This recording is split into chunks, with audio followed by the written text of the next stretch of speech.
Iniwan niya ako. Iyon ang unang pumasok sa isip ko habang nakahawak ako sa tiyan kong parang binibiyak sa sakit. Hindi sa maling paraan, kundi sa paraang alam kong oras na. Oras na para lumabas ang anak namin. Pero sa pinakakailangan kong sandali, sa gabing ito na puno ng takot at pananabik, wala siya. Iniwan niya ako sa mismong araw ng panganganak ko. Nagsimula ang lahat sa isang mahinang paghilab kaninang hapon, habang nag-aayos ako ng paninda sa aming maliit na sari-sari store dito sa Barangay Maligaya. Akala ko'y isa lang sa mga pananakit ng balakang na madalas kong maranasan. Ngunit habang lumalalim ang gabi, kasabay ng pagkatahimik ng buong baryo, lumalakas din ang sakit. Hindi na biro. Bawat dalaw ng kirot, parang may humihigpit na bakal sa buo kong katawan, mula sa likod hanggang sa puson. Pinilit kong abutin ang luma kong cellphone sa ibabaw ng papag naming nagsisilbing higaan at upuan. Nanginginig ang mga kamay ko, hindi lang sa sakit, kundi sa nagsisimulang kilabot. Mag-isa lang ako. Ang mga kapitbahay ay tulog na. Ang pinakamalapit na health center ay isang sakay pa ng tricycle. Zach, bulong ko sa hangin na para bang maririnig niya ako mula sa Maynila. Sagutin mo, parang awa mo na. Nanginig ang daliri ko habang pinipindot ang pangalan niya sa contacts. Mahal ko. Iyan ang nakalagay. Ilang buwan na rin mula noong huli kaming nagkita. Laging abala sa negosyo, laging may meeting. Naiintindihan ko naman. Para rin naman sa kinabukasan naming tatlo ang lahat ng pagod niya. Iyon ang lagi niyang sinasabi. Iyon din ang pinanghahawakan ko. Ring. Ring. Ring. Bawat tunog ng pagring ay parang isang suntok sa dibdib ko. Zach, please di. Biglang tumigil ang pagring. Isang buntong hininga ng ginhawa ang kumawala sa akin. Salamat sa Diyos. Hello. Ngunit hindi boses ni Zach ang narinig ko. Malamig. Matigas. Pamilyar na boses na laging nagpaparamdam sa akin na hindi ako karapat-dapat. Tita Erlinda, nauutal kong tanong. Si Doña Erlinda. Ang ina ni Zach. Ako nga, matigas niyang sagot.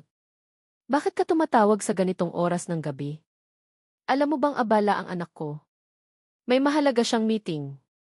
Huwag mo siyang istorbohin sa mga walang kwentang problema mo. Pero tita, manganganak na po yata ako, sabi ko, halos pabulong na dahil sa isa na namang bugso ng matinding hilab. Napakapit ako sa sulok ng papag, pinipigilan ang mapasigaw.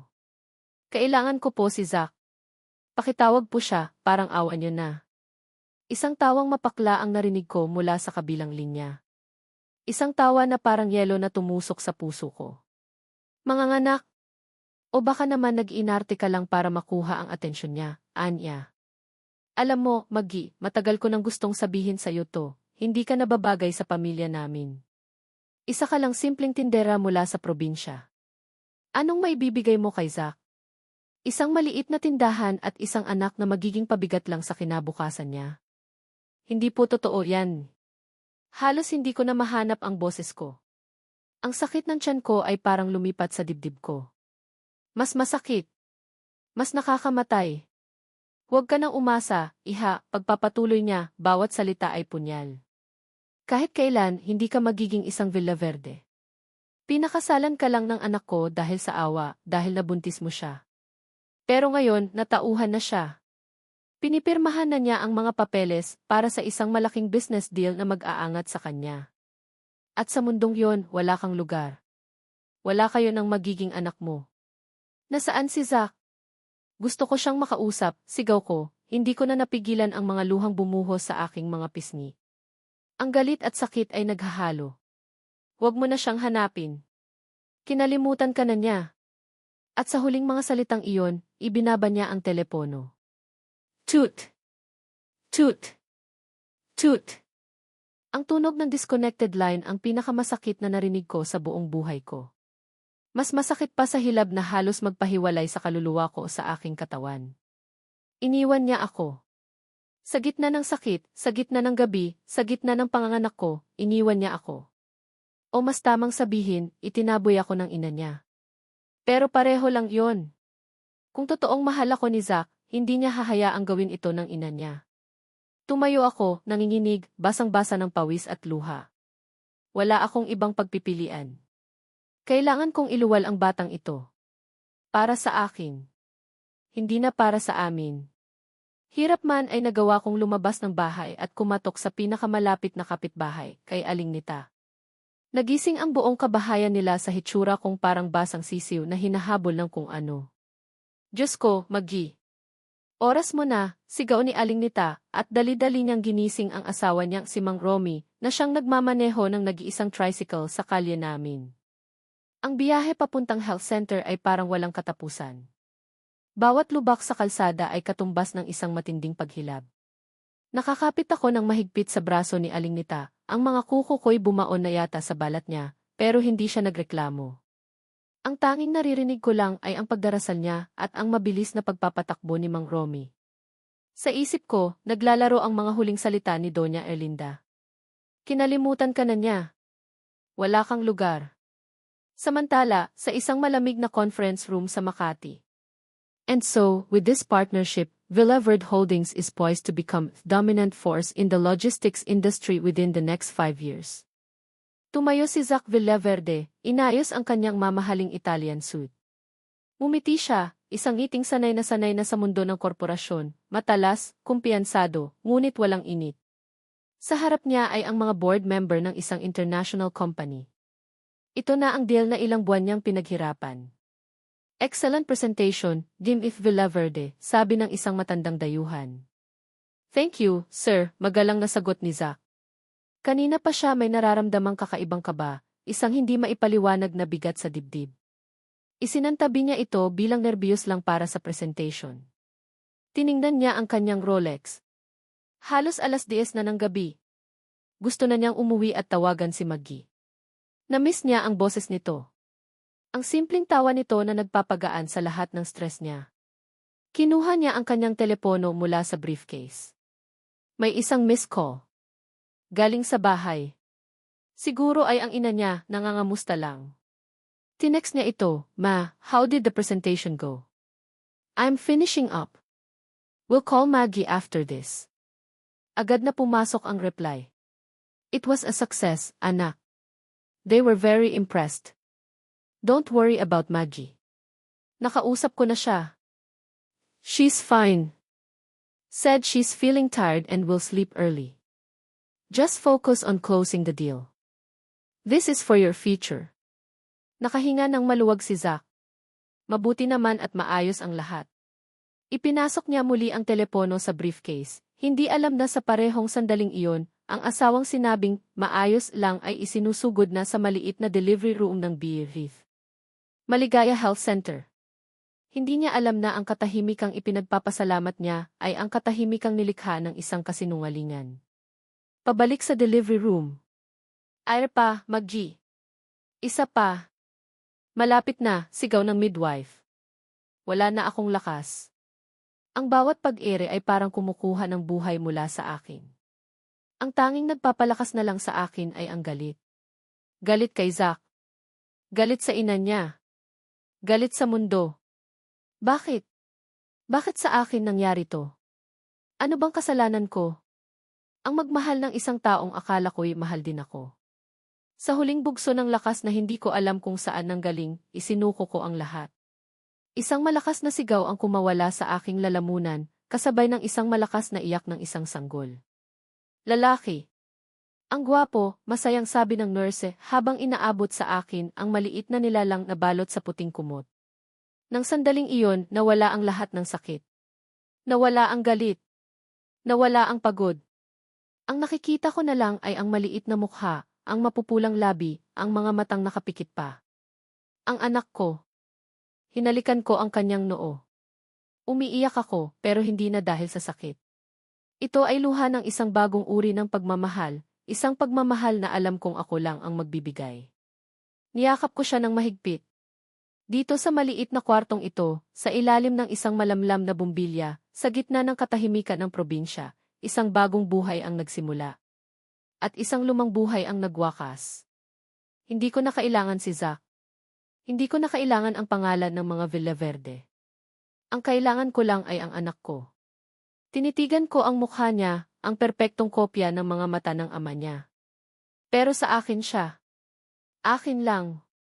Anong ipapangalan mo sa kanya, iha? Tanong ng midwife, habang inaayos ang birth certificate. Hindi ako nagdalawang isip. Junior, bulong ko. Pero ang apelyido niya. Alonzo. Ang apelyido ko. Habang yakap ko ang aking anak, napatingin ako sa labas ng bintana, sa madilim na kalangitan. Tapos na ang lahat. Ang pangarap ng isang buong pamilya ay gumuho sa loob lamang ng ilang oras.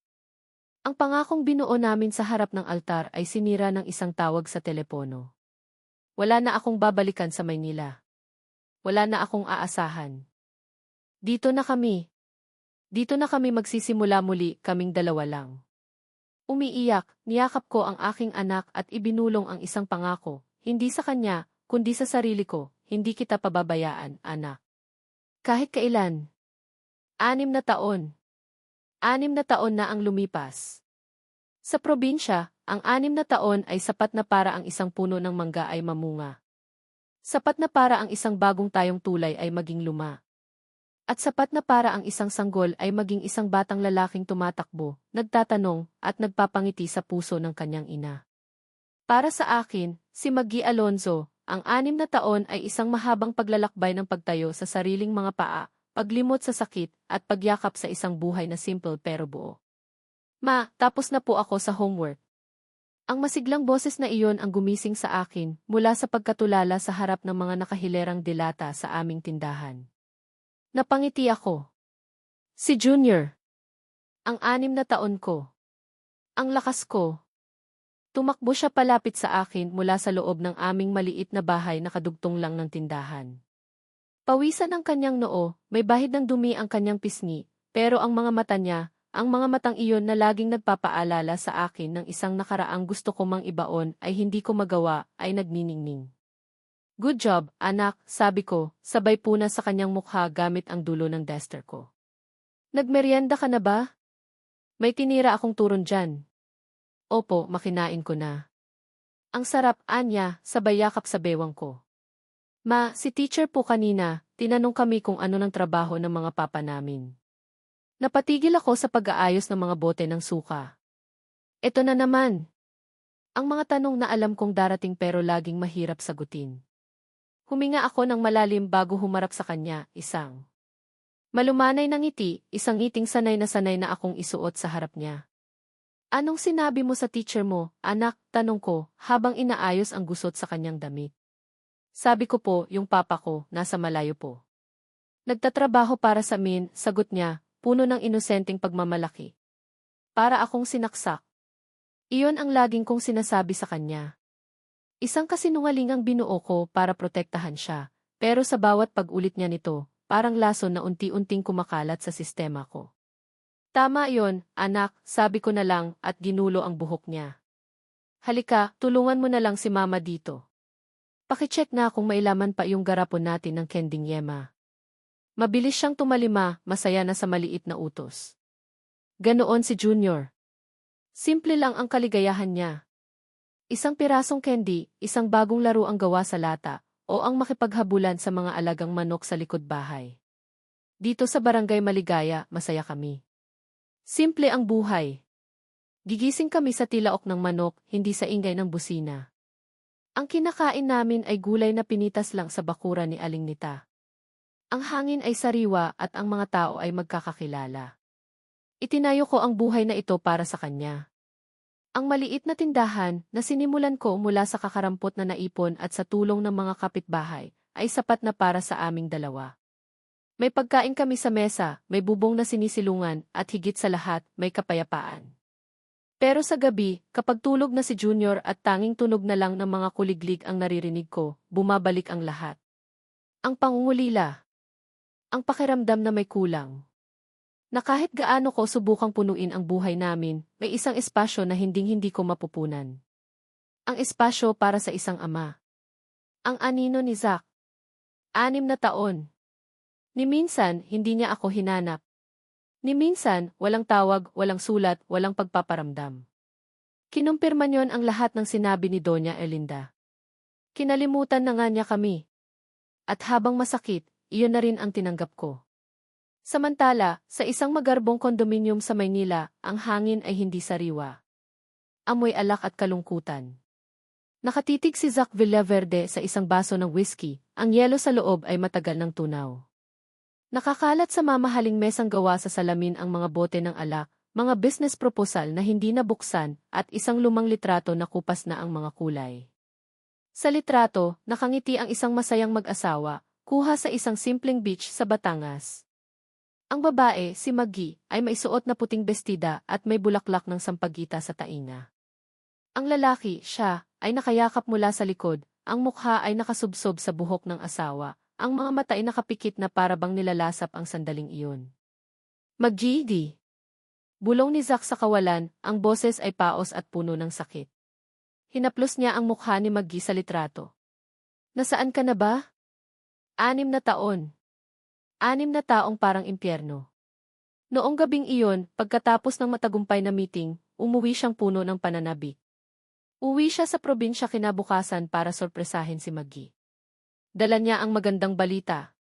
Pero pagdating niya sa tinutuluyan nitong bahay, wala na siya. Ang tindahan ay sarado. Ang mga gamit wala na. Naglaho siyang parang bula. Tinanong niya ang mga kapitbahay. Umalis na po. Umuwi na yata sa kanila, ang tanging sagot na nakuha niya. Pinuntahan niya ang pamilya ni Maggie sa Bicol. Wala siya rito, iho. Ang huling balita namin, magkasama kayo sa Laguna, sagot ng mga magulang nitong nag-aalala rin. Hinagilap niya. Ginamit niya ang pera niya, ang koneksyon niya. Pero walang nakakita kay Maggie Alonzo. Ang sabi ng ina niya, baka naman sumama na sa iba, anak. Ganoon talaga ang mga babaeng galing sa hirap. Nakakita ng mas magandang oportunidad. Kalimutan mo na siya. Noong una, hindi siya naniwala. Pero habang lumilipas ang mga buwan na naging taon, ang pag-asa ay napalitan ng pait. Bakit siya iniwan? Ganoon na lang ba kadali iyon? Pagkatapos ng lahat ng pangarap nila? Ang sakit ng pag-iwan ay unti-unting bumatngat sa kanyang kaluluwa hanggang sa naapektuhan na nito ang lahat. Ang Villaverde Holdings, na minsang nasa tuktok, ay unti-unting bumagsak. Nawalan siya ng gana. Ang mga desisyon niya ay naging padalos-dalos. Ang dating matalas na isip sa negosyo ay naging manhid. Ngayon, halos wala nang natira. Isang pangalang unti-unti nang nalalaos at isang pusong wasak. Biglang bumukas ang pinto ng kanyang unit. Pumasok si Doña Erlinda gamit ang sarili niyang susi. Gaya ng dati, eleganteng manamit, pero may kunot sa noo nang makita ang kalat sa kondo ng anak at ang itsura nitong gusgusin. Zachary! Ano na namang itsura yan, sita niya, ang boses ay matinis. 10:00 pa lang ng umaga, amoy alak ka na. Hindi ka na nahiya. Hindi sumagot si Zac. Itinunggan niya ang natitirang laman ng kanyang baso. 6 na taon na, Zac, sabi ng ina niya, mas mahinahon na ngayon pero may bahid pa rin ang pagkainis. 6 na taon mo nang sinisira ang buhay mo para sa isang babaeng iniwan ka lang. Hindi ka pa ba napapagod? Huwag niyo siyang pagsalitaan ng ganyan, malamig na tugon ni Zac, hindi nakatingin sa ina. Napabuntong hininga si Doña Erlinda. Lumapit siya at umupo sa tapat ng anak. Kaya ako na parito ay dahil may solusyon ako sa lahat ng problema natin. Ang negosyo, ang buhay mo lahat. Tumingin si Zac sa kanya, walang interes. Naaalala mo ba si Senator de Guzman, pagpapatuloy ng ina? Ang anak niyang si Arabella, kadarating lang galing Amerika. She's smart, beautiful, at galing sa maimpluwensyang pamilya. I've arranged dinner for you both tonight. Hindi ako interesado, agad na sabi ni Zac. Makinig ka muna, giit ni Doña Erlinda. Handang tulungan ni Senator ang negosyo natin, I investan ito para makabangon muli. Ang kailangan lang niyang kapalit ay ang siguruhin ang kinabukasan ng anak niya. A marriage, Zac. Isang kasal. Natawa si Zac, isang tawang walang saya. Are you selling me, ma? Ibebenta niyo ko para sa negosyo. Hindi kita ibinebenta. Tinutulungan kita, tumaas na muli ang boses ng ginang. Ito na ang pagkakataon mong magsimula ulit. Kalimutan mo na si Maggie. Wala na siya. Ako, ang nanay mo, nandito. Tinutulungan ka. Bakit ba ang hirap-hirap mong turuan? Tumayo si Zack, ramdam ang bigat ng mundo sa kanyang mga balikat. Dahil kasal pa rin ako sa kanya, ma. At dahil kahit anong sabihin niyo, mahal ko pa rin siya. Pabalibag siyang pumasok sa kanyang kwarto, at iniwan ang inang napailing na lang sa pagkasuklam. Gabi na sa barangay Maligaya. Tapos na kaming maghapunan ni Junior. Nakaupo siya sa papag, abala sa pagguhit sa isang piraso ng papel, gamit ang mga mumurahing krayola na binili ko sa bayan. Ako naman ay nagliligpit ng aming pinagkainan. Tahimik ang paligid. Isang perpektong gabi. Pero ang katahimikang iyon ay binasag ng isang tanong. Isang tanong na matagal nang nabubuo sa isip ng isang 6 na taong gulang na bata. Ma! Itzen, sagot ko habang pinupunasan ang mesa. Itinigil niya ang pagguhit. Tumingala siya sa akin, ang kanyang ang mga mata ni Zack, ay seryoso at puno ng isang bagay na hindi ko pa nakikita dati. Puno ng pag-usisa. Puno ng pangungulila. Huminga siya ng malalim na parang kumukuha ng lakas ng loob para sa isang napakahalagang tanong. Ma, ulit niya, mas malinaw ngayon. May papa po ba ako? Natigilan ako. Nabitawan ko ang basahang hawak ko. Ang simpleng tanong na iyon ay parang isang malaking bato na bumagsak sa maingat kong itinayong mundo. Ang lahat ng pader na itinayo ko sa paligid ng puso ko ay biglang gumuho. Nakatitig lang siya sa akin, naghihintay ng sagot. At sa unang pagkakataon sa loob ng 6 na taon, hindi ko alam kung paano magsisinungaling. Ang tanong ni Junior ay parang isang bombang sumabog sa katahimikan ng aming maliit na bahay. Ma, may papa po ba ako? Nanuyo ang lalamunan ko. Nakatitig lang ako sa mga mata niyang naghihintay, mga matang replika ng ama niyang matagal ko nang sinumpa sa isip ko. Paano ko sasagutin ang tanong na iyon nang hindi winawasak ang munting mundo niya? Lahat ng bata may papa, anak, iyon na lang ang lumabas sa bibig ko, isang sagot na ligtas pero hindi sapat. Nasaan po siya? Bakit hindi po siya umuuwi? Sunod-sunod niyang tanong, ang boses ay puno na ng bahid ng lungkot. Si Berto po, yung kalaro ko, sabi niya wala daw akong papa kaya Alonzo ang apelyido ko, hindi tulad nila na apelyido ng papa nila. Aray! Ang mga salita ng isang batang walang muwang ay mas matalas pa sa kutsilyo. Lumuhod ako sa harap niya, hinawakan ang kanyang maliliit na kamay. Anak, ang papa mo nasa napakalayong lugar siya. Sinimulan ko ang pamilyar na kasinungalingan, pero ngayon, parang buhangin na ang lasa nito sa dila ko. Pero mahal na mahal ka niya. At mahal na mahal ka ni mama. Tayong dalawa, sapat na tayo, di ba? Tumango siya, pero nakita ko ang pagbagsak ng kanyang mga balikat. Hindi na siya nagtanong pa. Ipinagpatuloy niya ang pagguhit, pero nawala na ang sigla. Isang pamilyang stick figure ang kanyang ginuhit, isang nanay at isang maliit na bata. Sa tabi nila, isang blangkong espasyo. Ang blangkong espasyo na iyon ang nagpuyat sa akin ng gabing iyon. Kinabukasan, sinubukan kong ibalik ang saya sa aming munting mundo. Field trip ng class ni Junior. Isang bihirang pagkakataon na makalabas kami ng barangay Maligaya. Pupunta sila sa isang sikat na public park sa Kabayanan. Naghanda ako ng baon niyang hotdog na may marshmallow sa stick at isang kaning hinugis puso. Ang konting ipon ko ay saktong-sakto lang para sa pamasahe niya at sa ambagan sa eskwela. Anak, mag-iingat ka, ha? Huwag kang lalayo kay teacher, bilin ko habang inaayos ang kanyang bag, enjoy the trip. Opo, ma. Bae, ma, masigla niyang sabi, sabay takbo papunta sa school bus na naghihintay. Kumaway siya mula sa bintana, at kumaway din ako pabalik, ang puso ko'y puno ng pagmamahal. Sa mga sandaling tulad nito, nakakalimutan ko ang lahat ng pait. Siya lang ang mahalaga. Buong araw akong abala sa tindahan, pero ang isip ko ay nasa kanya. Ini-imagine ko siyang tumatakbo sa damuhan, nakikipaglaro sa mga kaklase, namimilog ang mga mata sa mga bagong nakikita. Ngunit ang katahimikan ng hapon ay biglang binasag ng isang tawag. Isang numerong hindi rehistrado. Hello? Si Rec Alonzo po ba ito? Nanay ni Junior Alonzo, boses ng isang babaeng tarantang-taranta.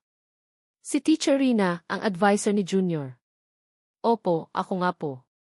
Bakit po, kinabahan ako bigla. Ma'am, kailangan niyo pong pumunta rito sa F.E. Michaels General Hospital. Dinala po namin dito si Junior. Parang tumigil ang pag-ikot ng mundo ko. Ano pong nangyari sa anak ko? Bigla na lang po siyang nahilo at nagsuka sa park, ma'am. Namutla po siya ng husto at nawalan ng malay. Huwag po kayong mag-alala, gising na po siya, pero kailangan daw po siyang maobserbahan. Hindi ko na narinig ang iba pa niyang sinabi. Agad kong isinara ang tindahan, kinuha ang pitaka ko, at kumaripas ng takbo papunta sa sakayan ng tricycle. Ang laman ng pitaka ko, 500 piso at ilang barya. Paano kung kailangan ng malaking pera? Saan ako kukuha? Ang S.E. Michaels ay ang pinakamalaki pero pinakamahal na ospital sa Kabayanan. Doon dinadala ang mga may kaya. Ang puso ko ay kumakarera, hindi lang sa takot para sa anak ko, kundi sa takot dahil sa kahirapan. Pagdating ko sa ospital, ang amoy ng antiseptiko at ang malamig na hangin mula sa aircon ay sumalubong sa akin. Pakiramdam ko'y hindi ako kabilang dito. Hinanap ko agad ang emergency room. Doon, nakita ko si Junior, nakahiga sa isang kama, may nakakabit na IV drip sa kamay. Namumutla pa rin siya, pero ngumiti siya nang makita ako. Man, mahina niyang tawag. Anak! Anong nangyari sa'yo? Sabi ko, habang hinahaplos ang kanyang noo. Mainit siya. Lumapit si Teacher Rina. Dehydration at food poisoning daw po, ma'am, sabi ng nurse. Kailangan daw po siyang ma-admit for observation at kailangan ng ilang laboratory tests.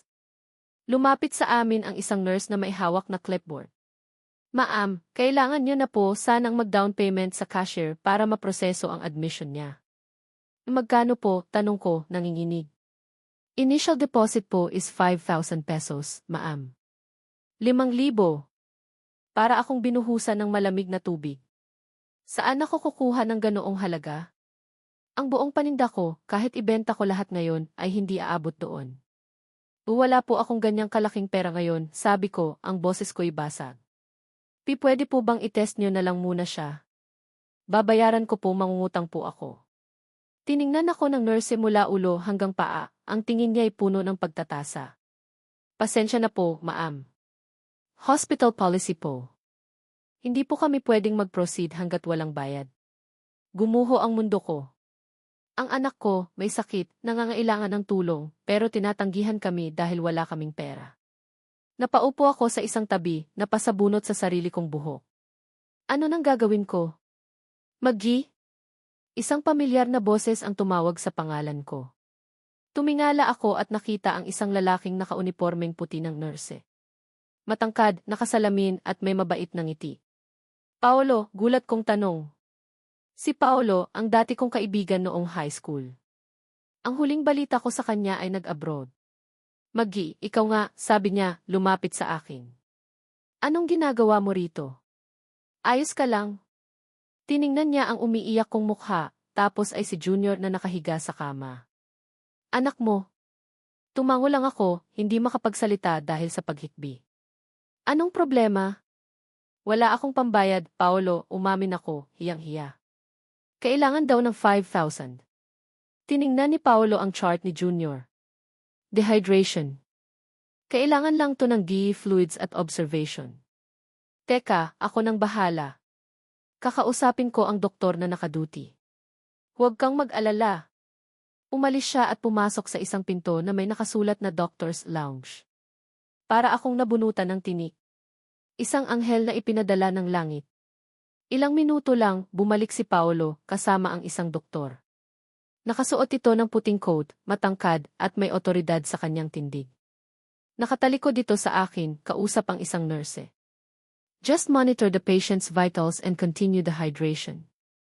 I'll check on him again later. Huwag niyo munang isipin ang bayarin, ang importante ay ang bata, sabi ng doktor. Ang boses na iyon.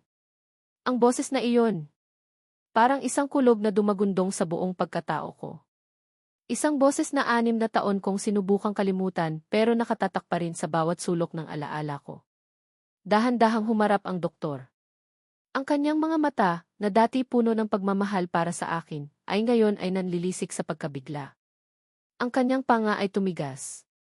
Ang buong mundo ko ay huminto sa pag-ikot. Nakatayo sa harap ko, hindi bilang isang negosyante, kundi bilang isang doktor, ay ang lalaking 6 na taon kong hindi nakita. Ang lalaking iniwan ako. Si Zach. Ang mga labi niya ibahagyang bumuka, pero walang salitang lumabas. Tila nakakita siya ng multo. Ikaw, iyon lang ang nagawa niyang ibulong, ang boses ay puno ng hindi makapaniwalang pagtataka. Hindi ako makagalaw. Hindi ako makahinga. Sa dinami-dami ng ospital, sa dinami-dami ng doktor, bakit siya? Bakit dito? Bakit ngayon?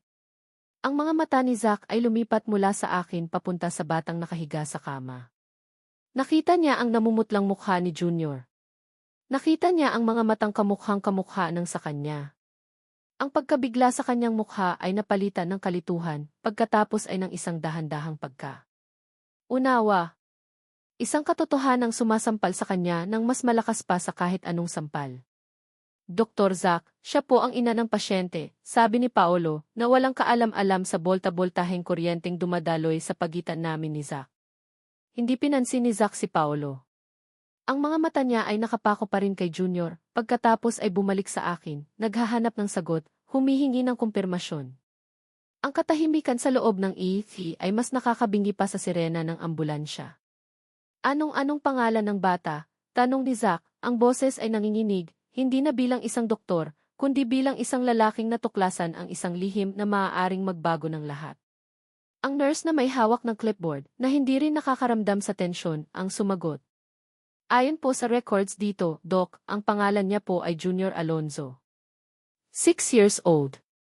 Alonzo. Ang apelyidong iyon ay tumatak sa hangin. Napansin ko ang bahagyang pagkunot ng noo ni Zack. Isang tanong ang nabuo sa kanyang mga mata. Lumakad siya papalapit sa kama, kinuha ang clipboard mula sa nurse. Tiningnan niyang mabuti ang impormasyong nakasulat doon. Name, Junior Alonzo. Age, 6. Mother's name, Margarita Maggie Alonzo. Father's name, Blanco. Pero hindi ang blankong espasyo ang nakakuha ng atensyon niya. Ito ay ang papel na nakastaple sa likod ng admission form, isang kopya ng birth certificate ni Junior na isinumite ni Teacher Rina mula sa school records. Nanginginig ang kamay ni Zack habang inaabot iyon. Ang mga mata niya ay mabilis na naglakbay sa mga detalye hanggang sa huminto ito sa isang linya. Date of birth, October 26. Nanlaki ang mga mata niya. Ang petsang iyon. Ang gabing iyon. Ang gabing hindi niya malilimutan. Ang gabing mayroon siyang mahalagang meeting. Ang gabing sinabi ng ina niya na ayos lang si Maggie at natutulog na. Ang gabing iyon ay ang eksaktong araw ng due date ni Maggie. Binitiwan niya ang clipboard. Ang papel ay lumipad at dahan-dahang bumagsak sa sahig. Ang tunog ng pagbagsak nito ay parang isang malakas na dagundong sa aming dalawa. Tumingin siya sa akin, ang kanyang mga mata ay nagliliyab na ngayon sa pinaghalong galit, sakit at pagkalito. Hindi na siya ang malamig at propesyonal na doktor. Siya na ulit ang Zack na kilala ko, ang Zack na nasasaktan. Alonzo, ulit niya, ang boses ay mahina ngunit puno ng diin. Bakit Alonzo ang apelyido niya? Hindi ako makasagot. Ang dila ko'y parang nakatali. Ang lahat ng lakas ko ay biglang nawala. Hinawakan niya ako sa braso, hindi mahigpit, pero sapat para maramdaman ko ang panginginig ng kanyang mga kamay. Dinala niya ako sa isang sulok, malayo sa pandinig ng mga nurse at ni Junior na nooy nakapikit na. Maggie, sagutin mo ako, sabi niya, ang boses ay pilit na pinapakalma pero halatang nagngangalit. Bakit mo siya itinago sa akin? 6 na taon. 6 na taon, Maggie. Bakit? Ang akusasyon sa kanyang boses ang biglang nagpabalik sa akin ng lakas. Ang takot ay napalitan ng galit na matagal ko ng kinikimkim. Itinago. Natawa ako, isang tawang mapakla. Hindi ko siya itinago, Zack. Iniwan mo kami. Anong sinasabi mo? Hinanap kita. Hinanap kita kung saan-saan. Talaga? Hinanap mo ako, sigaw ko pabalik, hindi na alintana ang mga taong napapatingin. Nasaan ka noong gabing manganganak ako? Nasaan ka noong halos mamatay ako sa sakit, tumatawag sa'yo, nagmamakaawa? Nasaan ka, Zack? Natigilan siya. Anong tawag? Wala akong natanggap na tawag. Sinungaling, sigaw ko, at tumulo na ang mga luhang 6 na taon kong pinigilan. Kinausap ko ang nanay mo. Sinabi niya, huwag na kitang istorbohin. Sinabi niya, kinalimutan mo na kami. Napabigat lang kami sa'yo. Ang mukha ni Zack ay nagpakita ng lubos na pagkalito. Ang nanay ko, anong kinalaman ni Mama dito? At sa perpektong tiempo, na parang isang eksena sa isang pelikulang hindi ko gustong mapanood, bumukas ang pinto ng EC. Isang babaeng elegante, may dalang basket ng prutas, at may alalang-alala na ekspresyon sa mukha. Zack, anak. Tumawag si Paolo. Sinabi niyang may emergency daw dito sa ospital. Ayos ka lang ba? Tanong ni Doña Elinda, bago niya kami nakita. Nang makita niya ako, natigilan siya. Ang basket ng prutas ay halos mabitawan niya. Ang kulay sa kanyang mukha ay nawala. Nakita niya ang galit sa mga mata ko, ang pagkalito sa mukha ni Zack, at ang batang nakahiga sa kama na may mukhang pamilyar sa kanya. Napatingin si Zack mula sa akin papunta sa kanyang ina. Ang mga piraso ng palaisipan ay dahan-dahang nagkadugtong-dugtong sa kanyang isipan. Ang tawag na hindi niya natanggap. Ang kasinungalingan ng ina niya. Ang pagkawala ko. Ang anak na may apelyidong iba. Ma, sabi ni Zack, ang boses ay nanlalamig at puno ng panganib. Anong ginawa mo? Si Doña Erlinda ay hindi makatingin ng diretso sa anak. Sagutin mo ako, ma, sigaw ni Zack, ang boses ay umalinggaw sa buong emergency room. Bakit mo sinabing natutulog lang siya noong gabing iyon? Bakit mo siya itinaboy? Nakatitig lang sa amin si Doña Erlinda, ang kanyang mga labi nanginginig. Walang salitang lumalabas. Pero ang kanyang katahimikan ay ang pinakamatibay na pag-amin. Tumingin muli sa akin si Zack, ang mga matay puno na ngayon ng sakit at pagsisisi. At pagkatapos ay bumaling siya sa birth certificate na nakakalat pa rin sa sahig. Kinuha niya ito. Tinitigan niya ang pangalan. Alonzo, Jr., bulong niya sa sarili, bago tumingin sa akin, ang kanyang mga mata ay parang hinihiwa ang kaluluwa ko. Anak ko siya, hindi ba? Hindi na ako sumagot. Hindi na kailangan. Ang katahimikan ko at ang mga luhang patuloy na dumadaloy sa aking mga pisngi ang tanging kumpirmasyong kailangan niya. Ang tanong ni Zack na, anak ko siya, hindi ba, ay binitin sa hangin, isang tanong na hindi na nangangailangan ng sagot. Ang katotohanan ay nakalarawan na sa mukha ni Junior, sa mga mata naming dalawa, at sa nakakabinging katahimikan ng kanyang ina. Lumabas ako ng emergency room, hindi ko na kaya ang sikip sa loob. Ang amoy ng gamot, ang tingin ng mga tao, ang presensya nilang dalawa, lahat ay parang pader na unti-unting lumalapit para ipitin ako. Kailangan ko ng hangin. Sumunod si Zack. Hinawakan niya ulit ang braso ko pagdating namin sa labas ng ospital, sa may parking lot, kung saan ang ingay ng mga sasakyan ay kasinlakas ng kaguluhan sa loob ko. Bitawan mo ko, sabi ko, pilit na binabawi ang braso ko. Hindi, mariin niyang sabi. Hindi kita bibitawan hanggat hindi tayo nag-uusap ng maayos. Magi, 6 na taon. 6 na taon kong inakalang iniwan mo ko. 6 na taon akong nagdusa. Bakit mo siya itinago sa akin? Ang galit sa boses niya ay parang gasolinang bumuhos sa apoy na nag-aalab na sa dibdib ko. Humarap ako sa kanya, ang mga mata ko'y nagbabaga. Huwag na huwag mong isusumbat sa akin yan, Zachary, sigaw ko, ang boses ko'y nanginginig sa galit. Huwag kang umaktong ikaw ang biktima dito. Biktima? Ako. Ako ang iniwan mo. Ako ang nanganak mag-isa. Ako ang nagpalaki sa kanya ng mag-isa sa loob ng 6 na taon. Saan ka naroon? Hindi ko alam, sigaw niya pabalik, ang ugat sa kanyang liig ay lumitaw. Kung sinabi mo lang sana. Kung bumalik ka lang sana. Bumalik? Saan ako babalik? Sa pamilyang itinaboy ako. Sa isang asawang ni hindi man lang nagawang tawagan ako para kamustahin kung buhay pa ba ang mag-ina niya. O baka naman abala ka lang talaga sa mahalaga mong meeting kaya wala kang pakialam. Sa isip ko, biglang bumalik ang lahat ng sakit ng gabing iyon. Ang bawat detalye ay sariwang-sariwa pa rin. Flashback. Nakakapit ako sa bakal na headboard ng kama sa delivery room. Ang bawat hilab ay parang alon na humahampas sa katawan ko, inuubos ang lahat ng lakas ko. Pawis at luha ang bumabasa sa mukha ko. Tubig, G. Pakiusap ko sa nurse. Pero hindi tubig ang kailangan ko. Si Zack. Ang kamay niya nahahawak sa akin. Ang boses niya na magsasabing, kaya mo yan, mahal ko. Pero wala siya. Ang tanging naririnig ko ay ang mga salita ng ina niya, umuulit-ulit sa isip ko na parang sirang plaka. Kinalimutan ka na niya. Wala kang lugar. Sa bawat pag-ere, galit ang nagtutulak sa akin. Sa huling pag-ere, isinuko ko na ang lahat. At kasabay ng unang iyak ng anak ko, namatay ang pag-ibig ko para kay Zack. Sa sandaling iyon, ipinangako ko sa sarili ko, hindi ka makikilala ng anak ko. Hindi niya mararanasan ang sakit na idinulot mo. End of flashback. Hindi mo alam kung gaano kasakit, sabi ko, ang boses ko'y basag na. Habang naghihirap ako, habang isinusugal ko ang buhay ko para sa anak natin, nasaan ka? Nasa Maynila. Nakikipag-meeting para sa pesting negosyo ninyo. Kaya huwag na huwag mong sasabihin sa akin na nagdusa ka. Natulala si Zack. Ang galit sa kanyang mukha ay dahan-dahang napalitan ng sakit habang naririnig niya ang mga salita ko. Tila ngayon lang niya naiintindihan ang bigat ng mga nangyari. Maggie, I'm sorry, sabi niya, ang boses ay halos pabulong. Patawarin mo ko. Hindi ko alam. Maniwala ka, hindi ko alam. Huli na ang lahat para dyan, malamig kong sagot. Tinalikuran ko siya at nagsimulang maglakad palayo. Saan ka pupunta? Habol niya. Kukunin ko ang anak ko at aalis kami dito, sabi ko, hindi lumilingon.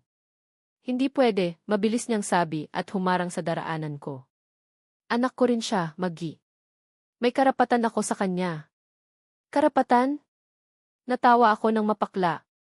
Nasaan ang karapatan mo noong 6 na taon siyang nilalagnat at ako lang ang nag-aalaga?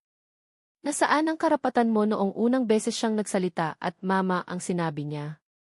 Nasaan ang karapatan mo noong unang araw niya sa eskwela at hinahanap niya ang tatay niya sa mga tatay ng kaklase niya? Wala kang karapatan, Zack. Nawala mo yon noong gabing pinili mo ang pera kaysa sa pamilya mo. Ang bawat salita ay parang suntok na tumama sa kanya. Nakayuko lang siya, walang maisagot. Ang dating aroganting negosyante, ang kumpiyansadong doktor, ay para na lang isang basang sisiw sa harap ko. At sa gitna ng tensyonadong katahimikan, dumating ang pinagmula ng lahat ng ito. Si Doña Erlinda na nakasunod pala sa amin. Zack, anak ki. Mahina niyang tawag. Agad na bumaling si Zack sa kanya, ang lahat ng sakit at galit na hindi niya mailabas sa akin ay ibinuhos niya sa ina. Ikaw, sabi niya, ang boses ay nanlalamig. Ikaw ang may kasalanan ng lahat ng ito. Anak, makinig ka di. Makinig. 6 na taon akong naniwala sa mga kasinungalingan mo. 6 na taon kong kinamuhian si Maggie sa pag-iwan sa akin, yun pala, ikaw ang nagtaboy sa kanya. Bakit, ma? Bakit mo to ginawa? Nagsimulang mamuo ang luha sa mga mata ni Doña Erlinda. Ang matigas niyang postura ay gumuho. Para sa'yo, anak ti. Umiiyak niyang sabi. Ginawa ko yon para sa'yo. Para sa akin, hindi makapaniwalang sigaw ni Zack. Sinira mo ang buhay ko para sa akin. May anak ako, ma. May anak ako na hindi ko man lang nakitang lumaki. Ninakaw mo sakin yon. Ninakaw mo sakin ang pagkakataong maging ama. Hindi siya bagay sa'yo, Zack, giit ni Doña Erlinda, bumabalik ang dating tigas. Isa lang siyang probinsyana. Ano nang maitutulong niya sa'yo? Sa pamilya natin, ang gusto ko lang ay isang magandang kinabukasan para sa'yo. Isang asawang mula sa pamilyang karespe-respeto. Hindi isang tindera. Wala akong pakialam kung tindera siya, sigaw ni Zack.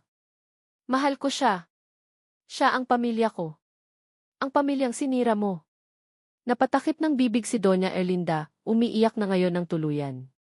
Samantalang ako, nakatayo lang sa isang tabi, nanonood sa kanilang pagtatalo. Para akong nanonood ng isang trahedya sa entablado. Ang sakit. Ang galit. Ang mga lihim na ngayon ay nabubunyag. Pero wala na itong epekto sa akin. Manhid na ako. Tumingin sa akin si Doña Erlinda, ang kanyang mga mata ay puno ng pagsusumamo at pagsisisi. Patawarin mo ko, iha, sabi niya sa gitna ng paghikbi. Hindi ko sinasadya ang gusto ko lang ni. Huwag, putol ko sa kanya, ang boses ko'y walang emosyon. Huwag ninyo akong kausapin. Tapos na ang lahat. Wala na kayong dapat sabihin pa. Tinalikuran ko silang dalawa. Kailangan kong bumalik sa anak ko. Siya na lang ang mahalaga. Pero bago pa ako makalayo, narinig ko ang huling mga salita ni Zack sa kanyang ina. Isang pangungusap na tumatak sa isip ko. Mula ngayon, ma, sabi niya, ang boses ay puno ng pinalidad. Huwag ka nang magpapakita sa akin. O sa anak ko. Wala ka ng anak. At lalong wala kang apo. Pagkatapos ay humabol siya sa akin. Maggi, sandali, pakiusap niya. Huwag mo muna siyang ilayo sa akin. Please. Ngayon ko lang siya nakita. Parang awa mo na. Ang pagmamakaawa sa boses niya ay halos bumasag sa pader na itinayo ko. Pero pinatatag ko ang sarili ko. Ang anak ko ay natutulog. Kailangan niyang magpahinga, sabi ko, hindi pa rin tumitingin sa kanya. Bukas, paggising niya, aalis kami. At paano ako? Paano kami? Sa wakas, hinarap ko siya. Tinitigan ko siya ng diretso sa mata. Wala nang tayo, Zack, sabi ko, ang bawat salita ay dahan-dahan at malinaw. Matagal nang wala. Iniwan ko siyang nakatayo doon, mag-isa sa gitna ng parking lot, habang ang ina niya ay umiiyak sa di kalayuan. 2 taong winasak ng sarili nilang mga desisyon. Pagbalik ko sa sisi, tulog pa rin si Junior. Umupo ako sa tabi niya at hinawakan ang kamay niya. Tinitigan ko ang mukha niya, ang perpektong kombinasyon naming dalawa. Sa isang iglap, naawa ako sa kanya. Naawa ako sa buhay na hindi niya naranasan, isang buhay na may buong pamilya. Pero habang tinititigan ko siya, alam ko sa sarili ko na ginawa ko ang tama. Pinalaki ko siyang masaya. Pinalaki ko siyang mabuting bata. At poprotektahan ko siya mula sa sakit na idudulot ng magulong mundo ng mga Villaverde. Biglang bumukas ang pinto. Si Zack. Dahan-dahan siyang lumapit na parang natatakot na baka tumakbo ako palayo. Huminto siya sa paanan ng kama, nakatit. Iglang sa natutulog na bata. Walang nagsalita sa amin. Ang tanging maririnig lang ay ang mahinang tunog ng mga makina ng ospital at ang tibok ng sarili kong puso. Nakita ko ang pagbabago sa kanyang mga mata. Ang galit kanina ay napalitan ng isang emosyong hindi ko pa nakikita sa kanya dati. Isang malalim na lungkot. Pagsisisi. At isang uri ng pagkamangha na parabang nakatingin siya sa isang. Lumipas ang 2 araw na parang may yelong namamagitan sa aming lahat. Pagkatapos mailabas si Junior sa ospital, umuwi kami sa aming maliit na tindahan na parabang walang nangyari. Pero lahat ay nagbago. May isang anino na ngayong sumusunod sa amin, isang presensyang hindi ko matakasan. Si Zack. Hindi siya umalis. Hindi siya bumalik sa Maynila. Nag-check-in siya sa kaisa-isang munting pensyon sa bayan, at araw-araw, parang isang naliligaw na aso, nakatayo lang siya sa di kalayuan, pinagmamasdan ang tindahan namin. Hindi siya lumalapit. Nagmamasid lang. Tila naghihintay ng isang imbitasyon na alam niyang hindi darating. Si Junior naman, magaling na. Bumalik na ang sigla sa kanyang mga mata, pero may bago na siyang laging tinatanong. Ma, yung doktor po sa ospital, babalik pa po ba siya? Hindi ko alam kung paano sasagutin yon. Isang hapon, habang naglalaro si Junior ng Holland, kasama ang mga kalaro niya sa tapat ng tindahan, lumapit si Zack. Dahan-dahan. May pag-aalinlangan sa bawat hakbang. Nakasuot siya ng simpleng t-shirt at maong, malayo sa dating bihis negosyante o bihis doktor. Mukha siyang ordinaryong tao. Mukha siyang pagod. Maggi, tawag niya, sapat lang para marinig ko. Hindi ako sumagot. Nagpatuloy ako sa pag-aayos ng mga sachet ng kape. Gusto ko lang sanang kung papayag ka ilabas si Junior. Kahit saglit lang, sabi niya, ang boses ay puno ng pakiusap. Bibilhan ko lang siya ng burger sa bayan. Narinig ko kasing paborito niya iyon. Napatigil ako. Tumingin ako sa kanya. Nakita ko ang desperasyon sa kanyang mga mata. Hindi ito ang aroganting Zack na kilala ko. Ito'y isang ama na nagmamakaawa. Ang unang salitang gustong lumabas sa bibig ko ay hindi. Pero nakita ko si Junior na pasulyap-sulyap sa amin, may kislap ng pag-asa sa kanyang mga mata. At naisip ko ang sinabi niya, ayokong magalit siya sa akin habang lumalaki. Ang galit ko ba ay dapat kong ipamana sa anak ko? Huminga ako ng malalim. Sige, sabi ko, halos pabulong. Pero ibabalik mo siya bago dumilim. At huwag mo siyang sasaktan, Zack. Isa pang pagkakamali, hinding-hindi mo na siya makikita. Isang ngiti ng ginhawa ang gumuhit sa kanyang mga labi. Isang ngiti ngayon ko lang ulit nakita. Salamat, Maggie. Pangako. Tinawag niya si Junior. Hey, champ. Gusto mo bang kumain ng burger? Agad na tumayo si Junior, iniwan ang mga holen. Talaga po? Yung may cheese? Naman. Kahit double cheese pa, nakangiting sabi ni Zack. Lumuhod siya para magpantay sila ng bata. Ako nga pala si Tito Z. Tito Z, nagtatakang tanong ni Junior. Kaibigan ng mama mo, mabilis na sagot ni Zack, pasulyap sa akin. Sumakay sila sa tricycle papuntang bayan. Naiwan akong nakatayo doon, pinapanood silang papalayo. Ang puso ko ay parang pinipiga. Tama ba ang ginawa ko? Hindi ako mapakali. Isinara ko muna ang tindahan at sinabi sa kapitbahay na pakitingnan na lang. Sumakay ako ng kasunod na tricycle. Sinundan ko sila. Hindi para mag-espiya, kundi para masigurong ligtas ang anak ko. Para mapanatag ang sarili ko.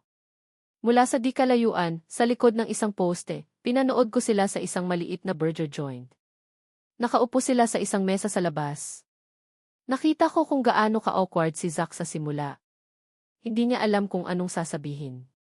Tinanong niya si Junior tungkol sa school, sa mga laro, mga tanong na halatang pilit. Pero si Junior, sa kanyang pagiging inosente, ang bumasag sa yelo. Tito Zizi, bakit po ang lungkot ng mata niyo? Tanong ng anak ko habang gumunguya ng French fries. Nakita kong natigilan si Zack. Umiti siya, isang pilit na ngiti. Napuwing lang siguro, champ. Habang pinagmamasdan ko sila, nakita ko si Zack na maingat na pinunasan ang sarsa ng ketchup sa gilid ng labi ni Junior gamit ang isang tissue. Nakita ko ang paraan ng pagtitig niya sa anak namin, isang tingin na puno ng pagmamahal, pagsisisi at pagkamangha. Para siyang uhaw na tao na sa wakas ay nakahanap ng tubig. At doon, sa gitna ng ingay ng bayan, habang pinapanood ko ang mag-amang hindi magkakilala, naramdaman ko ang isang bagay na matagal ko nang ibinaon. Isang kurot. Isang kilig. Isang pamilyar na init na dumaloy sa puso ko. Sinundan ito agad ng isang matinding kirot ng lungkot. Sana ganito na lang noon pa. Napapikit ako. Tumalikod ako at nagsimulang maglakad pabalik sa sakayan. Hindi ko na kaya. Masyadong masakit. Masakit makita ang isang eksenang pinangarap ko lang noon, isang eksenang ninakaw sa amin. Gabi. Naibalik ni Zack si Junior bago pa man dumilim gaya ng ipinangako niya. Masayang masaya ang anak ko, hindi maubos ang kwento tungkol kay Tito Sigi na bumili rin daw ng laro ang robot para sa kanya. Pagkatapos kong patulugin si Junior, lumabas ako para magpahangin sa harap ng tindahan. Nakaupo ako sa isang maliit na bangkong kahoy, nakatingin sa mga bituin nang maramdaman kong may tumabi sa akin. Si Zack. Hindi siya nagsalita agad. Pareho lang kaming nakatingin sa langit. Ang katahimikan sa pagitan namin ay hindi na kasing tensyonado ng dati. Mayroon itong bigat, pero mayroon ding espasyo para huminga. Salamat, Maggie, sabi niya, binasag ang katahimikan. Salamat sa araw na ito. Para kay Junior yon. Hindi para sa'yo, mabilis kong sagot, ayokong isipin niyang lumalambot na ako. Tumango siya. Alam ko. Pero salamat pa rin. Sandali ulit kaming natahimik. Doktor ka na pala, sabi ko, hindi ko mapigilang itanong. Ang alam ko, negosyo ang tinapos mo. Tumingin siya sa akin. Iniwan ko ang negosyo. Matagal na. Pagkatapos mong mawala. I felt so lost. Sinisi ko ang negosyo, ang pera lahat. Naalala ko, bago kami ikasal ni Mama, ang pangarap ko talaga ay maging doktor. Tulad ng lolo ko. Para makatulong sa mga tao sa baryo nila. It felt right. It felt like penance. Penitensya. Ang salitang iyon ay tumama sa akin. So, nagdusa rin pala siya sa sarili niyang paraan. Bakit ka nandito? Tanong niya. Sa ospital na to. Anong ginagawa mo sa probinsyang to? Dito ako nag-residency, paliwanag ko. Pagkatapos kong isuko ang lahat sa Maynila, na-assign ako dito. Isang maliit na community hospital. Malayo sa lahat. Akala ko, dito ko matatagpuan ang kapayapaan. Pero heto, dinala pa rin ako ng tadhana pabalik sa'yo. Tadhana. Natawa ako sa isip ko. Tadhana nga ba o isang malupit na biro? Tinitigan ko siya. Ang mga guhit sa kanyang mukha ay mas malalim na ngayon. May mga puti na ring buhok sa kanyang sentido. Ang 6 na taon ay nag-iwan ng marka sa aming dalawa. Zack, sabi ko, ang boses ko'y seryoso na. Ano ng plano mo? Huminga siya ng malalim. Gusto kong bumawi, Maggie. Gusto kong makilala ang anak ko. At gusto kong bumawi sa'yo. Alam kong hinding-hindi mabubura ng kahit anong sorry ang sakit na naidulot ko. Pero handa akong gawin ang lahat para patunayan sa'yo na nagbago na ko. Paano, tanong ko. Paano mo buburahin ang 6 na taong wala ka? Hindi ko buburahin, sabi niya, at ngayon nakatingin na siya diretso sa mga mata ko. Ang intensidad sa kanyang tingin ay parehong-pareho pa rin. Pero pwede ko bang punan ang mga susunod na taon? Pwede ba tayong magsimula ulit? Hindi ganoon kadali yon, sabi ko at umiwas ng tingin. Masyado nang maraming nasira. Alam ko, mahina niyang sagot. Pero hindi ako susuko. Hindi na ulit. Tumayo siya para umalis na. Pero bago siya tuluyang tumalikod, may sinabi siyang nagpatigil sa pagtibok ng puso ko. Hindi ako perpekto, Maggie. Malayo sa perpekto. Pero ikaw lang ang gusto kong buuin. Pagkaalis niya, naiwan akong tulala. Ang mga salitang iyon, ang banat na iyon parang bumalik kami sa dati. Sa panahong puro kilig at pangako. Pero ang panahong iyon ay tapos na. O baka hindi pa? Naguguluhan ako. Ang galit na matagal kong iningatan ay unti-unting natutunaw at natatakot ako sa kung anong papalit dito. Pag-asa. Pag-ibig. Hindi ko alam kung kaya ko pa. Pumasok ako sa loob. Dahan-dahan kong sinilip si Junior sa kwarto. Mahimbing ang tulog niya, yakap-yakap ang robot na bigay ni Zack. Sa tabi ng kanyang unan ay ang papel na pinagguhitan niya kanina. Kinuha ko ito. Ang pamilyang stick figure na iginuhit niya noong isang gabi, isang nanay at isang bata, ay mayroon ng kasama. Sa tabi nila, may idinagdag siyang isang mas malaking stick figure. Isang lalaki. At sa itaas nito, nakasulat sa paunti-unting letra ng isang bata, Tito C. Hindi ko napigilang mapaluha. Masaya ang anak ko. At sa huli, hindi ba't iyon lang naman ang mahalaga? Pero sa gitna ng aking pag-iisip, may narinig akong mahinang kaluskos mula sa may pinto ng kwarto ni Junior. Akala ko'y pusa lang. Ngunit nang masilip ko, nakita ko si Junior, hindi pala tulog na tulog. Nakadilat ang isang mata, nakikinig. Narinig niya kaya? Narinig niya kaya ang usapan namin ni Zack sa labas? Bigla siyang bumangon at umupo. Tumingin siya sa akin, ang kanyang mga mata ay seryoso, hindi tulad ng mga mata ng isang bata. Ma, sabi niya sa mahinang boses. Si Tito si anak niya iyon, sabi niya sa akin kanina. Natigilan ako. Anong sinasabi niya? Anak, ano nang ibig mong sabihin? Kanina po sa Berger. May kausap siya sa phone. Akala niya hindi ko naririnig, paliwanag ni Junior, ang boses ay naguguluhan. Sabi niya, huwag kang mag-alala, maaayusin ko to, nandito ako para sa anak ko. Tapos po, sabi niya. Anak mo yon at gagawin ko ang lahat para maging pamilya ulit kami. Parang binuhusan ako ng malamig na tubig. Ang aking mundo ay gumuho sa pangalawang pagkakataon. Narinig ng anak ko. Sa murang isipan niya, sinusubukan niyang intindihin ang isang bagay na kahit ako ay hirap unawain. Tinitigan niya ako, ang kanyang mga mata ay puno ng isang tanong na mas mabigat pa kaysa sa una. Ma, totoo po ba? Tanong niya, ang boses ay basag. Si Tito T siya po ba ang papa ko? Ang tanong ni Junior ay isang matulis na sibat na tumusok ng diretsyo sa puso ko. Si Tito T siya po ba ang papa ko? Lahat ng kasinungalingan, lahat ng pader na itinayo ko sa loob ng 6 na taon ay gumuho sa isang iglap. Paano ko pa ito itatanggi? Sa harap ng mga matang iyon na humihingi ng katotohanan. Umupo ako sa gilid ng papag sa tabi niya. Hinawakan ko ang kanyang mga kamay. Malamig ang mga iyon. Anak, sagot ko, ang boses ko'y mahina ngunit pinal. Siya ang papa mo.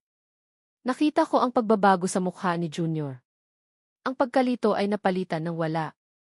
Isang blankong ekspresyon. Hindi siya umiyak. Hindi siya ngumiti. Tila pinoproseso ng kanyang munting isipan ang isang napakabigat na impormasyon. Pagkatapos ng ilang sandali ng katahimikan, tumingin siya sa akin. Ang tanong niya ay simple lang, pero mas mabigat pa kaysa sa una. Kung siya po ang papa ko, bakit po wala siya noon? Aray. Iyon ang tanong na kinatatakutan ko. Iyon ang tanong na walang madaling sagot. Paano ko ipapaliwanag ang pagkakamali ng mga matatanda sa isang batang ang tanging alam lang ay pagmamahal? Nagkaroon kami ng hindi pagkakaunawaan ng papa mo, anak, sinubukan kong ipaliwanag sa paraang maintindihan niya. Minsan, ang mga matatanda nagkakamali rin. Nagkakasakitan. Pero hindi ibig sabihin noon hindi kanya mahal. Umiling siya. Pero iniwan niya tayo. Hindi. Iniwan niya tayo, ma, pag-ulit niya, ngayon ay may namumuong luha na sa kanyang mga mata. Kaya ayoko na sa kanya. Pagkatapos ay humiga siya, tumalikod sa akin at nagtalukbong ng kumot. Narinig ko ang kanyang mahinang paghikbi. Parang dinurog ang puso ko. Ang intensyon kong protektahan siya sa sakit ay siya pa palang nagdulot ng mas malalim na sugat. Ang katotohanang akala ko'y magpapalaya sa amin ay siya palang nagkulong sa anak ko sa pader ng pagtatampo at sama ng loob. Kinabukasan, ibang junior ang gumising. Tahimik siya. Hindi niya ako kinikibo. Nang dumaan si Zack sa tapat ng tindahan para sana bumati ng good morning, nagtago si Junior sa likod ko at hindi tumingin. Naramdaman ni Zack ang pagbabago. Nakita niya ang takot at galit sa mga mata ng bata. Tumingin siya sa akin, nagtatanong. Isang tango lang ang isinagot ko. Alam na niya. Buong araw, sinubukan ni Zack na makuha ang atensyon ni Junior. Nagdala siya ng ice cream. Nag-alok siyang maglaro ng basketball. Pero si Junior ay mailap. Laging umiiwas. Laging nakasimangot. Ang dating tito si I na kinasasabikan niya ay naging isang estrangherong kinatatakutan niya. Gabi, pagkatapos ng isa na namang araw ng kabiguan, kinausap ako ni Zack. Kailangan ko na sigurong umalis muna, Magi, sabi niya, ang boses ay puno ng pagkatalo. Lalo lang siyang nasasaktan habang nandito ako. Binibigyan ko lang siya ng dahilan para magalit. Siguro kailangan niya ng oras. Saan ka pupunta, tanong ko. Babalik muna ako sa Maynila. May kailangan din akong ayusin doon, Anya, tumingin sa malayo. Ang nanay ko. Kinabukasan, bago pa man sumikat ang araw, umalis si Zack. Walang paalam. Nag-iwan lang siya ng isang sulat sa ibabaw ng lamesa sa labas ng tindahan. Magi. Pasensya na kung umalis ako nang hindi nagpapaalam. Ayokong makita ako ni Junior at lalo lang siyang magalit. Siguro ito muna ang tama. Bigyan natin siya ng espasyo. Huwag mong isipin na sumusuko na ako. Hindi. Aayusin ko lang ang dapat ayusin. Para pagbalik ko, kung tatanggapin niyo pa ako, buo na ako. Handa na akong maging ama sa kanya at maging asawa sa'yo, kung papayagan mo. Mahal ko kayo. Noon, ngayon at sana hanggang sa dulo. Zack. Niyakap ko ang sulat. Hindi ko alam kung ano ang dapat maramdaman. Ginhawa? Lungkot? Pareho. Lumipas ang mga araw. Unti-unting bumabalik ang dating sigla ni Junior, pero alam kong may nagbago na sa kanya. Mas naging seryoso siya. Hindi na siya nagtatanong tungkol sa papa niya.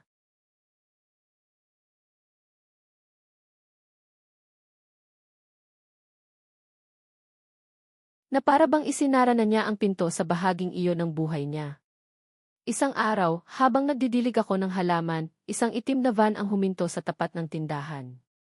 Bumaba mula rito si Paolo, ang nurse na kaibigan ko, pero hindi siya ang dahilan ng paghinto ng van. Mula sa kabilang pinto, dahan-dahang bumaba ang isang babae, inaalalayan ni Paolo. Maputla siya, mas payat, at ang dating tindig na puno ng karangyaan ay napalitan ng kahinaan. Si Doña Erlinda. May nakakabit na maliit na IV tube sa kanyang kamay na konektado sa isang maliit na bag na bitbit ni Paolo.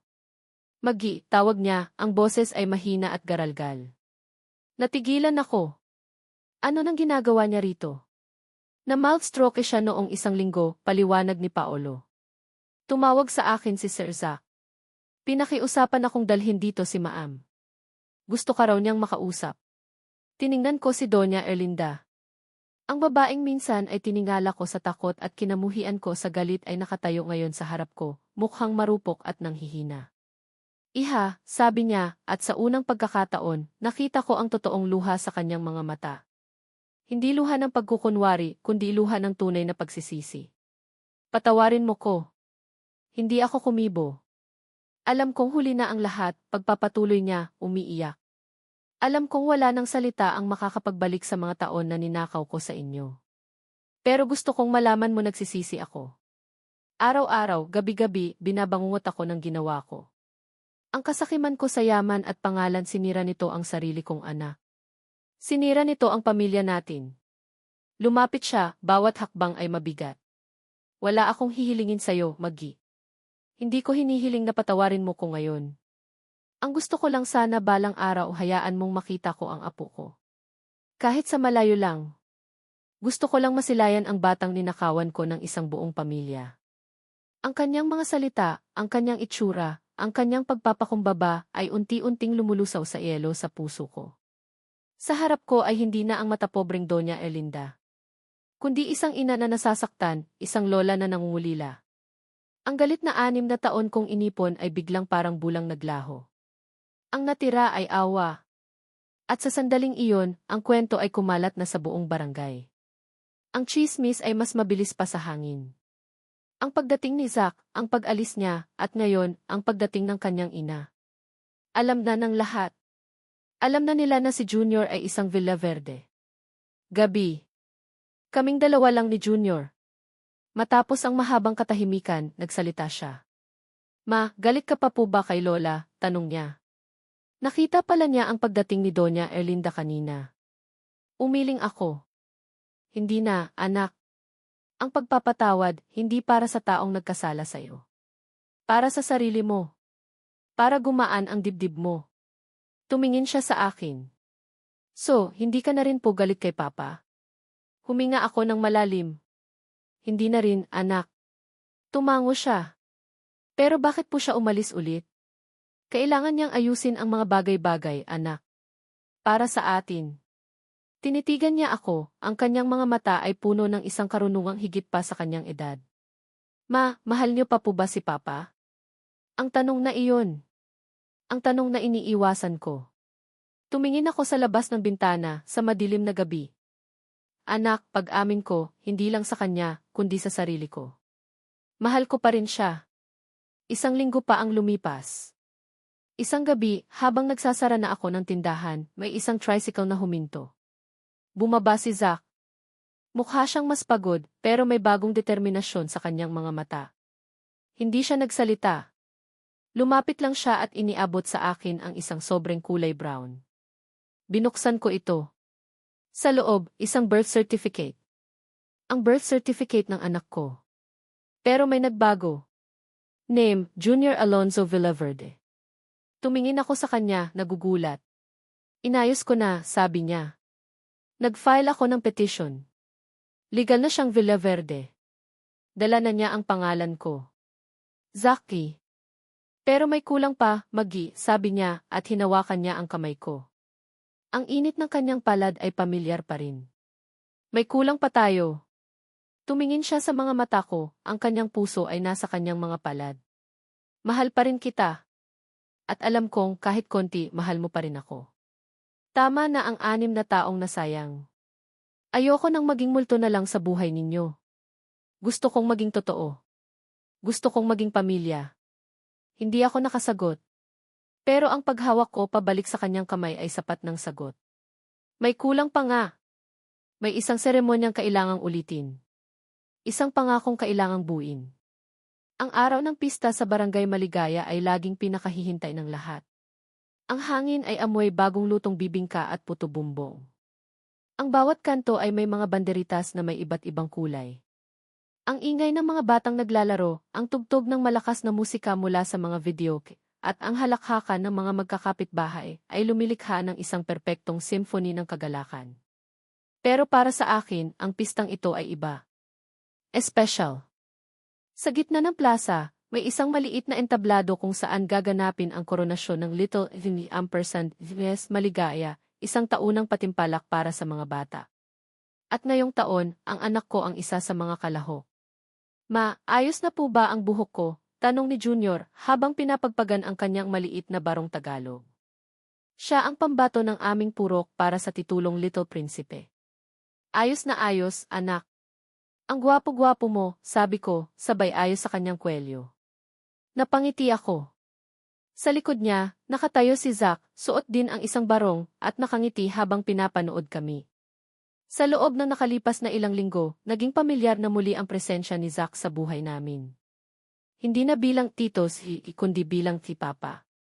Tinanggap na siya ni Junior ng buong puso, na para bang ang 6 na taong nawala ay isang panaginip lang na kinalimutan na pagkagising. Si Zack naman, bawat araw ay isang pagbawi. Siya ang naghahatid at sumusundo kay Junior sa eskwela. Tinuturuan niya itong magbisikleta. Sa gabi, sabay-sabay kaming tatlong kumakain ng hapunan sa aming munting lamesa. Isang pamilya. Isang pamilyang dahan-dahang nabubuo muli. Maging si Doña Erlinda ay bahagi na rin ng paghilom. 2 beses sa isang linggo, dinadalaw niya kami, hindi na bilang matapobreng matriarch, kundi bilang isang mapagmahal na lola. Dala-dala niya ang paboritong prutas ni Junior at mga libro ng kwento. Tahimik lang siyang umuupo sa isang tabi, pinapanood ang kanyang apo na maglaro, at sa kanyang mga mata, makikita ang pasasalamat at pagsisisi. Pinatawad na namin siya. Pinatawad na namin ang isa't isa. Okay, contestants, pumila na kayo sa backstage, sigaw ng MC. Hinalikan ko si Junior sa pisngi. Galingan mo, anak ha. Manalo, matalo, prinsip ka pa rin namin. Opo, ma, sabi niya, sabay takbo papunta sa likod ng entablado. Tumabi sa akin si Zack at inakbayan ako. Kinakabahan ka ba? Tanong niya. Medyo, pag-amin ko. Parang ako yung sasalang sa stage. Natawa siya. Hayaan mo, mananalo yon. Mana sakin, Seiji. Siniko ko siya ng pabiro. Hoy, sakin kaya nagmana ng charm yan. Nagtawanan kami. Ganito na kami ngayon. Magaan. Masaya. Ang mga sugat ay hindi pa tuluyang naghihilom, may mga peklat pa, pero natutunan na naming tanggapin ang mga ito bilang bahagi ng aming kwento. Nagsimula na ang programa. Isa-isang rumampa ang mga bata. Nang si Junior na ang lumabas, suot ang kanyang barong at may malapad na ngiti, hindi ko napigilang mapaluha. Si Aling Nita, nakatabi ko, ay pumapalakpak ng malakas. Ang buong barangay Maligaya, na naging saksi sa lahat ng aming pinagdaanan, ay sumisigaw ng suporta. Sa huli, gaya ng inaasahan, si Junior ang kinoronahan bilang Little Prinsipe ng barangay Maligaya. Umakyat siya sa entablado, isinuot sa kanya ang isang maliit na korona at sash. Kumaway siya sa lahat, ang kanyang mga mata ay nagniningning sa tuwa. Pagkatapos ng seremonya, nagsimula na ang sayawan. Pero biglang umakyat ulit sa entablado si Zack. Kinuha niya ang mikropono mula sa MC. Excuse me po, sabi niya, at lahat ng atensyon ay napunta sa kanya. Maaari ko po bang hiramin sandali ang inyong oras? Tumingin siya sa akin, doon sa kinatatayuan ko sa gitna ng mga manunood. Kinabahan ako. Ano nang gagawin niya? 6 na taon po ang nakalipas, panimula niya, ang boses ay malinaw at naririnig sa buong plaza. Dahil sa isang pagkakamali, isang hindi pagkakaunawaan, nawala sa akin ang pinakamahalagang tao sa buhay ko. Ang asawa ko at ang anak ko na hindi ko man lang nalamang isinilang na pala. Narinig ko ang mga bulungan mula sa mga tao. Pero hindi sila nanghuhusga. Nakikinig sila. Sa loob ng 6 na taon, pareho kaming nagdusa. Pareho kaming nasaktan, pagpapatuloy ni Zack, ang mga mata niya ay nakatutok lang sa akin. Pero ang tadhana, mapagbiro. Pinagtagpo kami ulit. Binigyan kami ng pangalawang pagkakataon. Isang pagkakataong hindi ko nasasayangin pa. Dahan-dahan siyang bumaba ng entablado at naglakad palapit sa akin. Ang mga tao ay parang dagat na nahati para bigyan siya ng daan. Huminto siya sa harap ko. Ang buong mundo ay parang nawala. Kami lang dalawa ang naroon. Magi, sabi niya, ang boses ay nanginginig na sa emosyon. Alam kong kasal pa rin tayo sa papel. Pero gusto kong itama ang lahat. Gusto kong gawin ulit to sa tamang paraan. Sa harap ng lahat ng taong naging pamilya mo noong mga panahong wala ako. Lumuhod siya. Isang malakas na aay ang narinig mula sa mga tao. Napakagatlabi ako, pinipigilan ang hikbi. Mula sa kanyang bulsa, inilabas niya hindi isang mamahaling singsing na diamante, kundi isang simpleng singsing na yari sa pinagtagpi-tagping dahon ng niyog. Katulad ng singsing na ginawa niya para sa akin noong una siyang manligaw. Margarita Alonzo, sabi niya, gamit ang buo kong pangalan. Hindi ko maibabalik ang kahapon. Hindi ko mabubura ang sakit. Pero ipinapangako ko sa iyo ang lahat ng bukas na darating. Ipinapangako kong pupunuin ko ng pagmamahal at saya ang bawat araw na iyon. Patawarin mo ko. At maaari ko ba kayong yayain sa altar muli? Napatakip ako sa bibig ko. Ang mga luha ay malaya nang dumaloy sa aking mga pisngi. Ang lahat ng sakit, lahat ng galit, lahat ng pangulila sa loob ng 6 na taon ay parang natunaw lahat ng mainit na pagmamahal na nakikita ko sa kanyang mga mata. Nagkunwari akong naglakad pa atras na parang tatanggi. Ang mga tao ay sumigaw ng kihuwag. Pagkatapos ay ngumiti ako sa gitna ng aking pag-iyak. Isang matamis na ngiti. Tumango ako. Bulong ko na naging isang malakas na sigaw. Zach! Isinuot niya ang singsing sa daliri ko. Tumayo siya at niyakap ako ng mahigpit. Ang palakpakan at hiyawan ng buong barangay ay nakakabingi. Biglang may isang maliit na boses na sumigaw. Yehey! Magkaka-party ulit. Si Junior. Tumakbo siya papunta sa amin at yumakap sa aming mga binti. Binuhat siya ni Zach at ngayon, kaming tatlo ay magkakayakap sa gitna ng entablado, sa ilalim ng mga kumukutitap na ilaw ng pista. Isang pamilya. Nasira. Nawala. Nagkahiwalay. Pero sa huli, nabuo ulit. Mas matatag. Mas buo. Hinawakan ni Zach ang mukha ko. Mahal kita, bulong niya. Mahal din kita, sagot ko. Tumingin kami sa aming anak na ngayon ay hawak na ang mikropono. Thank you po, sigaw ni Junior sa mga tao. Hinawakan ko ang kamay ni Zach at hinawakan din niya ang kamay ni Junior. Itinaas namin ito. Tinitigan ko ang 2 pinakamahalagang lalaki sa buhay ko. Di ko man kayo nakapiling noon, sabi ko sa isip ko, buo na tayo ngayon. At sapat na iyon. Sapat na ang pangalawang pagkakataon. At dito nagtatapos ang kwento ni Magi, Zach, at ng kanilang munting prinsipe, si Junior. Maraming salamat sa iyong pagsubaybay at pakikinig sa kanilang paglalakbay. Mula sa sakit ng pag-iwan, sa bigat ng 6 na taong pangulila, hanggang sa matamis na paghilom at pagpapatawad. Habang isinusulat ko ang bawat kabanata, kasama ninyo akong umiyak, nagalit, kinilig at umasa. Naramdaman ko ang bawat hilab ng panganganak ni Magi, ang bawat patak ng luha ni Zach sa kanyang kalungkutan, at ang bawat tanong ni Junior na puno ng kawalang muwang. Ang kwentong ito ay isang paalala na ang pag-ibig ay hindi laging perpekto. Minsan, ito'y magulo, masakit at puno ng mga pagkakamali. Ngunit ito rin ay isang patunay na ang tunay na pagmamahal ay marunong magpatawad. Na ang bawat sugat, gaano man kalalim, ay kayang paghilumin ang panahon at ng isang pusong handang umunawa. At higit sa lahat, isang paalala na laging may puwang para sa pangalawang pagkakataon. Sana, sa pagtatapos ng kwentong ito, may isang aral o damdamin na manatili sa inyong mga puso. Marahil ay ang lakas ng isang ina, ang halaga ng katapatan, o ang kapangyarihan ng pagpapatawad na nagpapalaya hindi lang sa pinatatawad, kundi ilalo na sa nagpapatawad. Hanggang sa muli nating pagkikita sa susunod na kwento. Kung mayroon kayong saloobin o komento, huwag kayong mag-atubiling ibahagi ito. Nais kong marinig ang inyong mga tinig. Paalam at salamat muli.